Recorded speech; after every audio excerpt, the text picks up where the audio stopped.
ఏంటి మరి భోగొచ్చేయింది మరేంటి ఏం లేదా? భోగి రేపు అనగా రేపు భోగి పండగ అనగా మేము ఈ రోజు నైట్ అమ్మ మంటేసేయాలరా బాబు అని ప్లాన్ లో టైర్లు ఎక్కడ దింగేయాలి, పుల్లలు ఎక్కడ దింకి రావాలి, ఇవన్నీ మొత్తం ఎటు జడ్డు ఒక బ్లూ ప్రింట్ చేసేసుకుని ప్లాన్లు వేసేవాళ్ళు మేహంగానే. ప్లాన్లు వేసుకుని వెళ్ళిపోయి నైట్ అవగానే టైర్లు దింగతాకి వెళ్ళేవాళ్ళు. టైర్లు దింగతాకి వెళ్తే ఆ వానర్లో టైర్ల దగ్గర అలాగే పడుకునే వాళ్ళు. నీ అమ్మ ఇదేం టాస్క్ రా బాబు అని పెద్ద టాస్క్ ఉండేది. మెల్తంగా టైర్లు అలా లాగేవాళ్ళు. నేను తోలగాను కదా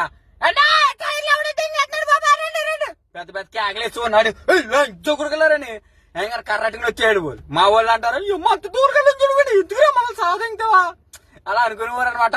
ప్రతిదానికి అలా ఎంక్వైరీలు పెట్టి మొత్తం అన్ని అలా చేసుకుంటూ వచ్చేవాళ్ళని కర్రలు కానించి అలాగా నీట్గా పెట్టి మంటేసి గంటకి వెళ్ళి వస్తున్నారా బాబు గంటలు వస్తున్నాలని ఇంట్లోకి వెళ్ళి వచ్చినప్పటికి కొండలు ఉండేవి. ఆడలు వరసెట్టు కొండెట్టేవారు.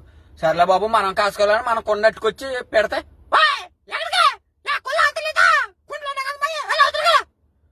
ఈ అమ్మ తెచ్చిన మొట్ల గురించి మంట మేము వేస్తే కదా ఆక్రమించేసి మంట అంతానే మీ కొండలెట్టేయాలా ఏంగానే అనుకున్నాను.